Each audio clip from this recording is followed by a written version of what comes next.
Eu não tinha diálogo com os meus pais. Era muito mais de ouvi-los do que poder falar. Não havia assim, discussão. Quieto, né? Não, para mim era só um outra olhar. época, né? E tinham regras que eram inexoráveis, ou seja, era aquilo ou aquilo. Então não tinha como discutir. E eu, na minha necessidade de liberdade, eu acabei quebrando isso e achando não tem solução, porque com eles não tem discussão.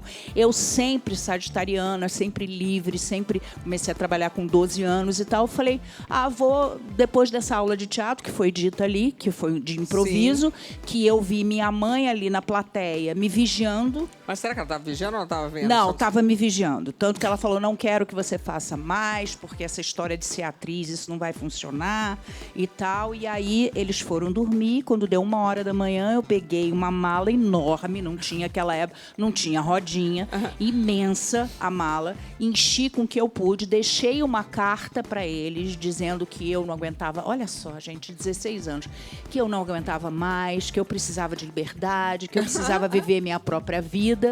E sumi. Foi pra onde? Vim pra São Paulo. Mas você ficou aonde? Com a Eu mala fiquei gigante? na casa de um ator que me cedeu um quarto. Você na tinha casa combinado dele. antes? Não. Como é que você chegou com a mala? Que eu vim pra cá meio com a mala e cuia, porque eu tinha trabalhado com 16 anos, eu trabalhei com a minha irmã, é muita informação. Eu trabalhei com a minha irmã, ela fazia, entre aspas, divulgação, que era assessoria de imprensa, de peças de teatro e de shows. E 1 ano antes, eu tinha vindo a São Paulo para fazer essa assessoria de imprensa para um grupo de teatro chamado Pessoal do Cabaré. E aí eu fui e conheci uma menina chamada Ângela, que adorava o Peter Frampton, e ela era chamada de Angela Frampton. E a gente ficou amiga nesse período. E quando eu cheguei aqui, eu liguei para ela pelo orelhão e falei, Ângela, posso ficar na sua casa? Quer dizer, eu já saí sem saber se eu ia poder ou não. Você conseguiu comprar passagem, tudo, menor de idade? Não, isso sim. Fui de ônibus para a rodoviária, consegui passagem só de ida, era um dinheirinho que eu tinha guardado. E com a malona?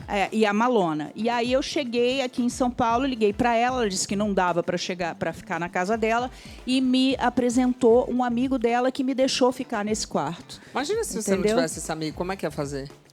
Não sei, eu era assim, eu me jogava para depois saber se ia machucar.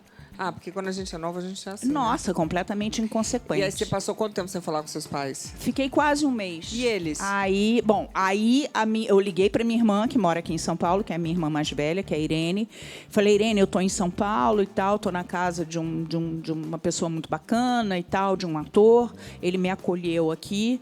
E aí ela falou, a gente vai ter que avisar papai e mamãe. Aí ligou pro telefone fixo, avisou. Só que assim, e no dia seguinte eu peguei um ônibus para voltar morrendo de medo. Falei, vou ser expulsa de casa. E foi ao contrário. Eles me acolheram assim com uma sensibilidade, um amor, uma disposição de crescer e de ouvir, de falar o que a gente errou, minha filha. Porque eram 9 filhos, Luciana, você imagina. É muito filho. Chegou a mim, que era a raspa do tacho, minha mãe já estava morta de cansada, Quantas coitada. irmãs?